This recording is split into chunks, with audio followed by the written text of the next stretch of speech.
muchas gracias por estar con nosotros aquí en Economía de Frente. En esta ocasión tendremos el privilegio de tener como invitado Enrique Díaz Infante, investigador del Centro de Estudios Espinosa Iglesias. Estará con nosotros junto con Ernesto Fárez Santos Coy, conductor de este programa. Así que lo más importante en materia de economía nacional e internacional en este programa. Comenzamos.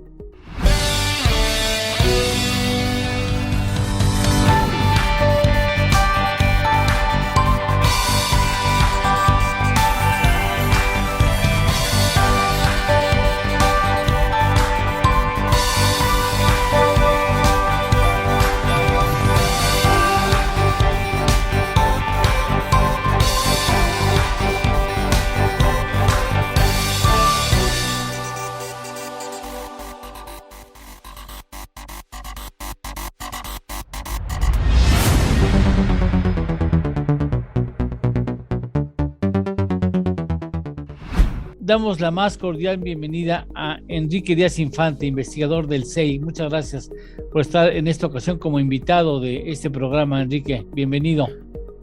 Gracias, Eduardo. Gracias. Y por supuesto saludamos a Ernesto Fárez Santos Coy, conductor de este mismo espacio. Bueno, Eduardo, Enrique, ¿qué tal? ¿Cómo están todos? Si les parece bien, comenzamos con el sustote, ¿no? Todavía no nos recuperamos del sustote de Omicron, ¿no? Un viernes de repente se cae casi o 13% el petróleo, caen las bolsas de manera generalizada y resulta que un organismo que no se puede ver a simple vista tumba todos los mercados, ¿no? Entonces, ahí en esta ocasión, permíteme, Enrique, comenzar con Ernesto Fárez Santos Coy. ¿Ese calificaría como cisne negro? Un cisnito negro, sí. pues para cisnito, pues digamos que lo característico de un cisne negro es que es impredecible. Y pues sí. Pues sí era predecible, porque ya habíamos tenido todas estas variantes anteriores como la Delta, y la primera, la segunda, la tercera ola, y pues era de esperarse una cuarta ola. Ya se estaba dando esa cuarta ola en varios países. Digamos, este evento sucedió en nuestra madrugada de jueves a viernes, ¿no? Esta caída generalizada de los mercados. Pero desde el lunes, por ejemplo, ya era conocido que en Austria se habían de nueva cuenta implementado medidas estrictas de confinamiento, y semanas atrás sucedió lo mismo en Italia, en Reino Unido, en España, ¿no? Simplemente lo que apareció fue el reporte de científicos en Sudáfrica, ¿no? Sí. Donde ya declaran una nueva cepa, Omicron, y el reporte dice, y es 500 veces más contagiosa que las anteriores. Eso es básicamente lo que detonó esta caída generalizada de los mercados. Lo que habla, Enrique, de lo frágil que puede ser el proceso de recuperación. Justamente eso es lo que estaba reflexionando. O sea, cuando uno cree que después de una caída en su economía de 8.2% el año pasado, lo que viene es un rebote, y va a ser un rebote consistente, pues aparece Omicron, lo cual nos hace ver que el tema de la salud es una variable que no tenemos control todavía, y que va a estar moviendo el crecimiento, que va a estar moviendo a la economía hasta que pues no logremos controlar ese tema, que quién sabe si lo vamos a lograr controlar, pero ahora estamos en economía de la incertidumbre. Sí, y si a eso le agregamos, y vamos al segundo tema, y si eso le agregamos el hecho de que después como ponemos piedras en los asuntos de la credibilidad, ya el tema se complica, y hablo específicamente de la llegada de Victoria Rodríguez Ceja, una intachable mujer, joven mujer, guapa mujer mexicana, disciplinada, aplicada, con una gran experiencia en tema de gasto, de presupuesto, que llega impuesta al Banco de México, y esto no sé qué repercusiones pueda traer a México, Ernesto. ¿Tú crees que pudiera traer alguna repercusión? En el mejor ánimo pregunto. La mayoría de los analistas, la verdad es que no entendemos cuál fue el valor agregado de la decisión, ¿no? Pues desde julio se había anunciado la renuncia del exsecretario de Hacienda, Arturo Herrera, y pues se lo había nominado para el Banco de México. Ya había muchos que cuestionaban que Arturo Herrera no iba a pasar porque no en el Senado, o podría no pasar porque no tenía todos los requisitos que de acuerdo a la ley del Banco de México se tienen que cumplir para un gobernador. Son 5 miembros de la Junta de Gobierno y el que va para gobernador, obviamente sí puede ser propuesto por el presidente y ratificado o aprobado por el Senado, pero sí el gobernador tiene que cumplir un mínimo de 5 años de experiencia en los órganos reguladores o en banca central, ¿no? Debe de tener experiencia comprobada en banca, en política monetaria, digamos. Entonces resulta que no llenaba ese requisito Arturo Herrera y pues ahora a quien se nombra en su lugar pues tampoco cumple ese requisito. Menos, digamos, menos. Pues sí, tiene poco tiempo como encargado de la subsecretaría de egresos en Hacienda y anteriormente pues no estuvo ni en la Comisión Bancaria y de Valores, ni en la de Seguros y Fianzas, ni en la Conducef, ni en el Banco de México. Entonces, pues no lo cumple. Pero bueno, pues hay un escenario probable de que sí sea aprobada en el Senado, porque se requiere mayoría simple. Bueno, entonces sí puede ser aprobada. Pero pues, todo eso genera mucha incertidumbre, porque la verdad es que, a ver qué nos dice Enrique, pero yo creo que tiene hacia adelante varios retos y circunstancias muy particulares que se requiere realmente de mucha experiencia para conducir la Junta de Gobierno, ¿no? Y de liderazgo. Permítanme adelante una pausa para no tener que cortar la respuesta de Enrique Díaz Infante, que me interesa mucho plantearles. ¿Habla del autoritarismo en México o habla de la improvisación en México? En todo caso, en ambos casos abonaría a la desconfianza que se tiene en la toma de decisiones en materia económica en el país, y esto tiene repercusiones internacionales. Regresamos, estamos en Economía de Frente.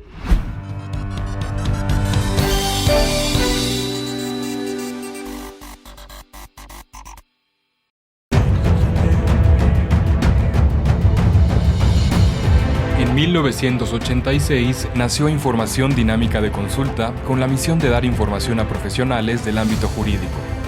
Evolucionamos contigo y en 2001 logramos informarte en tiempo real gracias al nacimiento de IDC Web. Dimos paso en el 2016 a Foro IDC, un evento de alto nivel para el impulso de la competitividad del empresario mexicano. En 2017, unificamos cada avance bajo el dominio www.idconline.mx. Hoy puedes encontrarnos en múltiples plataformas con información vanguardista y especializada para capacitar e informar a los elementos clave de las empresas.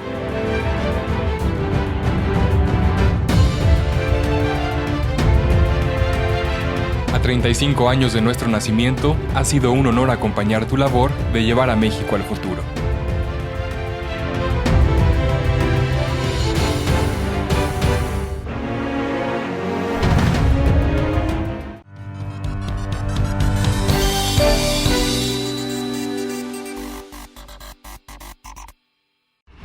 ¿Qué de todo te gustó? O sea, ¿cómo ves el asunto, Enrique? Me gusta mucho cómo me pones la mesa para arrancar, ¿no? O sea, es un acto que abona al autoritarismo, a la reacción al autoritarismo que estamos viviendo en México, este nombramiento de Victoria Rodríguez Ceja, que no cumple con los requisitos del artículo 39 de la Ley de Banco de México, como ya lo anotaba Ernesto, que lamentablemente será muy difícil que contra su nombramiento se pueda interponer una acción de inconstitucionalidad o una controversia constitucional, porque no se está violando la Constitución. O sea, lo que se está violando es la Ley de Banco de México, poca cosa, pero no es a nivel constitucional. Entonces tendría que venir un amparo contra su nombramiento. Entonces es muy delicada su llegada, y el presidencialismo autoritario mexicano se caracterizaba, entre otras cosas, por controlar no nada más el legislativo, vía el PRI, sino también el Poder Judicial y la economía, entre otras cosas. Entonces, ya estamos viendo que se está vulnerando la autonomía del Banco de México, y eso nos crea un asidero de certidumbre sobre el control de la inflación. Y además, como bien apuntaba Ernesto, o sea, quien llega no cumple con las credenciales, no tiene experiencia en política monetaria, tiene 3 años de experiencia en Hacienda como subsecretaria de egresos, pero eso no te permite, no ha participado, como Arturo Herrera, que ya era muy cuestionado su llegada y era debatible si llevaba los 5 años de experiencia. Al menos él participaba en la política monetaria del Banco de México, en los comités. Victoria Ceja ni siquiera. Entonces, la subordinada de Rogelio Ramírez de la O, pues llega, y entonces diríamos, pues esperemos que Rogelio Ramírez de la O, que ya se ve que trae todo el control de Hacienda y de Banco de México, pues no se vaya a aborazar y maneje las cosas debidamente. Ahora, eso puede tener repercusiones internacionales, Ernesto. ¿Tú piensas que eso abona a la desconfianza y al descrédito del respeto al marco del derecho? Porque como tú bien lo señalas, Enrique, no se cumple la ley del Banco Central. Pues nada más, ¿no? O sea, bueno, si no se cumple con la ley del Banco Central, pues entonces es como violar la autonomía del Banco Central. Lo que debiera hacer el grupo de ahí presentes, es decir, no, señor, no permitimos, o sea, no cumple, y invitamos al presidente a reconsiderar. ¿Quién lo debería de decir? Es el Congreso. O sea, el Congreso está siendo cómplice de esta violación a la ley. O una rayita más para el tigre, ¿no? El Banco de México es una institución con credibilidad, con altísima credibilidad a nivel mundial. Y esa credibilidad ha costado muchos años y mucho esfuerzo el irla logrando, ¿no? Entonces, una decisión como esta, lo único que hace es minar, deteriorar esa credibilidad. Y la credibilidad del Banco de México implica estabilidad cambiaria. Si tú le pegas a la credibilidad del Banco Central en un país, atentas contra la moneda. Pongo como ejemplo a Turquía. Pues el banquero central de Turquía se le ocurrió subir la tasa de interés porque la inflación está muy alta, y el presidente, ¿cómo se llama? Erdogan. Se le ocurre destituirlo. Pues en instantes, una macro devaluación de la lira turca, ¿no? Perdió la credibilidad del Banco Central. Atentar contra la autonomía del Banco Central es muy costoso. Muy costoso. Y pues también hay que decir, aquí tenemos varias implicaciones más, ¿no? Todavía hay 82 mil millones de dólares de tenencia de valores gubernamentales en manos de residentes del exterior que están ahí invertidos en bonos en pesos del gobierno federal, pues porque hay credibilidad en las instituciones, ¿no? En la autonomía del Banco Central, en las políticas de finanzas públicas que son bastante ortodoxas, ¿no? Pero pues en el momento que se va deteriorando esa credibilidad, pues la gente puede salir en estampida, y es lo que puede detonar esa macro devaluación. Bueno, qué terrible, Enrique, porque el Banco de México al menos no tenía esos problemas a la vista, ¿no? No, aquí un punto sobre el que me gustaría ahondar de cómo estamos minando la autonomía y la credibilidad del Banco de México es la manera como se cambió el nombramiento de Arturo Herrera, que como bien se señaló, si ya tenía cuestionamientos legales, pero de alguna manera ya los mercados lo habían asimilado y había tenido estos 3 años para ganar conocimiento en la política monetaria por su participación dentro de la Comisión de Cambios del Banco de México, y había tenido ya un exposure internacional, tenía un doctorado, entonces pues ya de alguna manera es debatible si los 5 años en los altos puestos, si entraba en esto en el gobierno de la Ciudad de México, en fin, podía pasar, pero ahorita este nombramiento no pasa, y aquí lo que me preocupa es que además es en medio de los pleitos que se dice existen entre Arturo Herrera y Rogelio Ramírez de la O, que pudiera estar, entonces hay pleitos aquí, sube la subordinada de Rogelio Ramírez de la O, la pasan a Banco de México, entonces ya la autonomía pues ya se ve muy, muy endeble, y parece que esto es simplemente resultado de estos pleitos. A esto sumo todo el programa que se está implementando, pues es el programa de Rogelio Ramírez de la O. Entonces yo nada más vuelvo a hacer votos porque sepa lo que está haciendo, pero ya no estamos generando la certeza y la certidumbre con los contrapesos y con la autonomía del Banco Central, sino que todo está en manos de dos hombres, López Obrador y Ramírez de la O. Después de una pausa, vamos a hacer referencia, si les parece bien, por supuesto, a que, bueno, cumple Andrés Manuel López Obrador el tercer año de gobierno, inicia el cuarto. Cada día lo siento más malhumorado y con una actitud más tendiente a hacer las cosas que él quiere hacer, estén bien hechas, bien diseñadas o no. Una suerte de una actitud autoritaria, o que algunos califican de autoritaria, y que ciertamente pues no ayuda a la imagen de su gobierno, y mucho menos al buen gobierno que puede ejercer en favor del país. Hablaremos de eso, si me lo permiten, después de una pausa.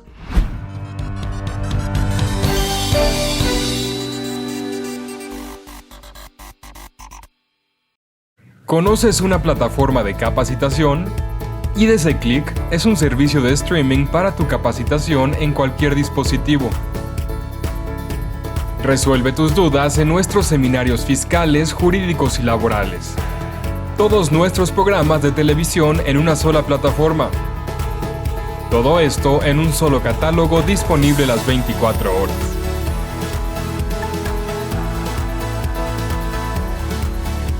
Únete a la familia IDC con la mejor plataforma para una capacitación completa. IDC Click, tu mejor opción.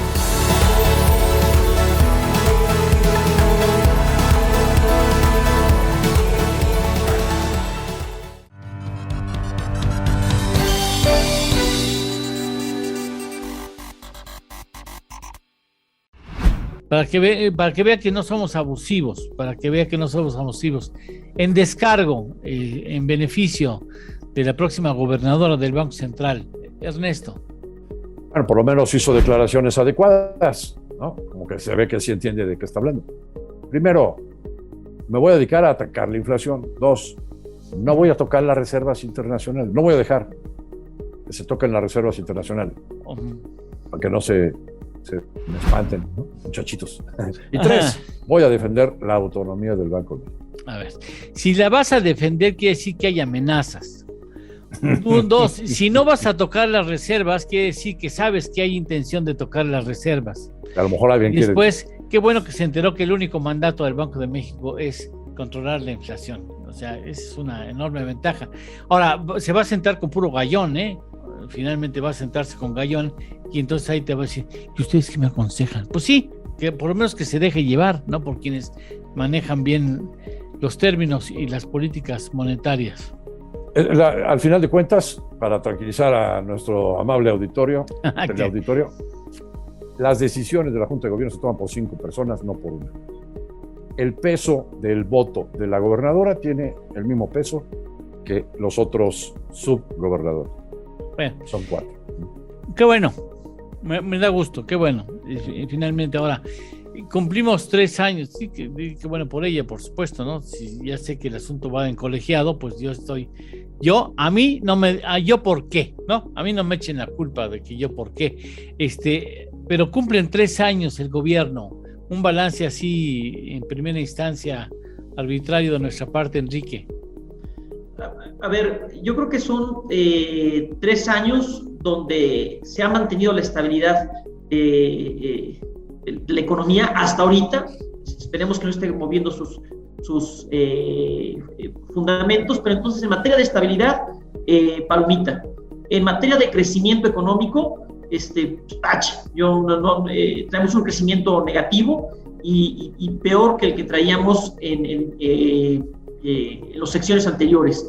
El tema de seguridad, que prometió que iba a haber seguridad, pues ya los números de muertos rebasan lo que llevaba en estas alturas del sexenio Calderón y los que llevaba Peña Nieto. Entonces, en materia de seguridad no ha cumplido, y además los pronósticos dicen que a final de sexenio, si siguen las tendencias como hasta ahorita, pues rebasaremos los 100,000 muertos.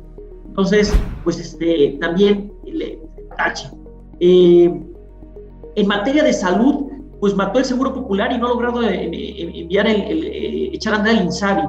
En materia de educación, mató la reforma educativa y no ha logrado echar a andar el tema educativo. Entonces, yo te diría, Eduardo, que el balance de estos 3 años es francamente malo. Ha ido taladrando, vulnerando los fundamentales para el crecimiento de largo plazo. Entonces, en lo inmediato, en la fotografía, pues, considerando que hubo una crisis por la pandemia, pues entonces ahí la llevas mediocremente, y tan.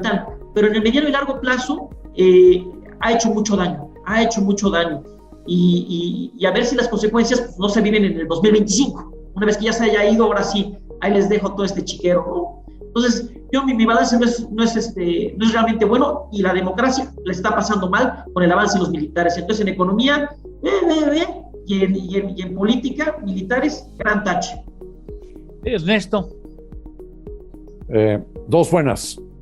La conducción de las finanzas públicas, más ortodoxo que cualquier otro gobierno anterior. Bien.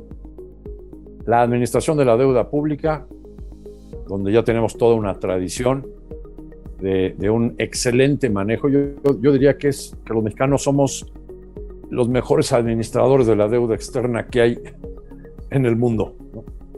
Y pues ha seguido habiendo muy buenos logros, éxitos en esa materia. Y ahí en fuera, yo diría, lo demás se puede resumir en 2 cosas. La falta reiterativa de respeto al Estado de Derecho y la destrucción de valor masiva, ¿no?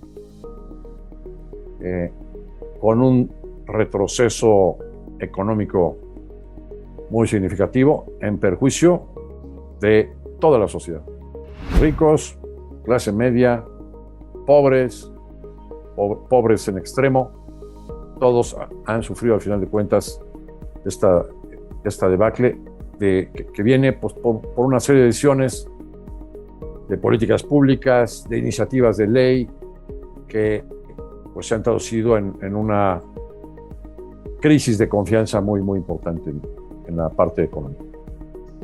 Bueno, y lamentable pues, porque independientemente que aquí habría que quitarle la responsabilidad de la pandemia, que no es culpa de este gobierno ni de cualquier otro, pero sí de la forma en que decidió atender la emergencia sanitaria y la manera en que pretende que la recuperación sea más vigorosa y más sólida también, porque no hay inversión de recursos públicos, de recursos fiscales, ni en el proceso de la pandemia, ni en el proceso de la presumible recuperación de la misma, que eso, no sé, salvo en la mejor opinión de ustedes dos, sella la forma en la que la economía mexicana puede responder a la necesidad de recuperar lo que perdió Enrique.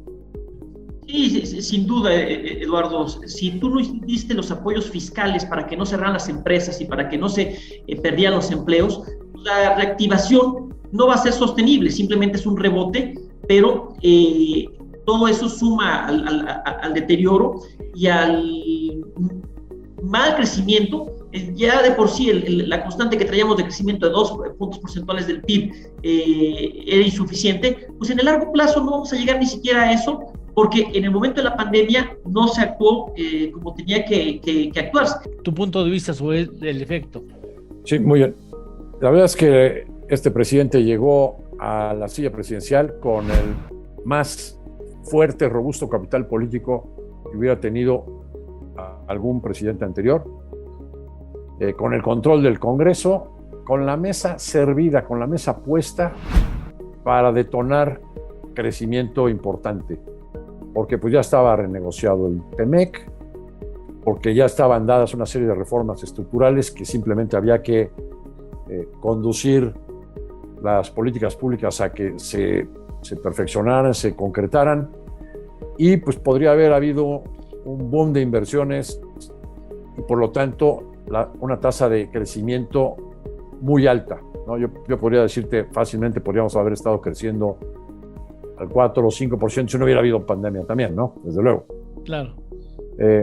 ¿qué pasó? Que desde antes de llegar a la silla, pues que empieza con cancelar el aeropuerto con una encuesta patito, y de ahí ya se siguió de largo y pues canceló las zonas especiales económicas, Sí, hombre. donde había ya comprometidos recursos y se podría haber generado una inversión impresionante. Pues estas decisiones en contra de la reforma de energía, pues también han sido pues un factor que ha inhibido la inversión, donde más inversión iba a haber, que era en el sector de energía, porque pues es increíble que en México pues sí tenemos gas, pero importamos el 90% del gas. Pues resulta que no tenemos ni siquiera en dónde almacenar gasolinas o petróleo o gas, ¿no? O sea, sí podría haber habido una inversión impresionante, y más ahora con todo lo que se viene, Claro, de ir hacia las energías renovables en el mundo, ¿no? claro. Y bueno, pues todo eso ha sido un desperdicio, que es una verdadera tristeza. Otra vez, igual que en los 90s, México se quedó dormido en sus laureles y no supo aprovechar las enormes oportunidades que se han dado, ¿no? Y que se van a dar ahora, ¿no? Con los programas de infraestructura y de inversión que va a hacer Estados Unidos, ¿no? Bien, pues muchas gracias, caballeros. Les agradezco de nuevo especial que hayan dado forma a este programa. Muchas gracias, Enrique Díaz Infante. Gracias por estar aquí con nosotros, investigador del CEI. Y muchas gracias, Ernesto Félix Santoscoy, conductor de este espacio. Muchas gracias. Nosotros. Que estén muy bien todos. Hasta la próxima semana. Gracias, que estén muy bien todos. Gracias, cuídense.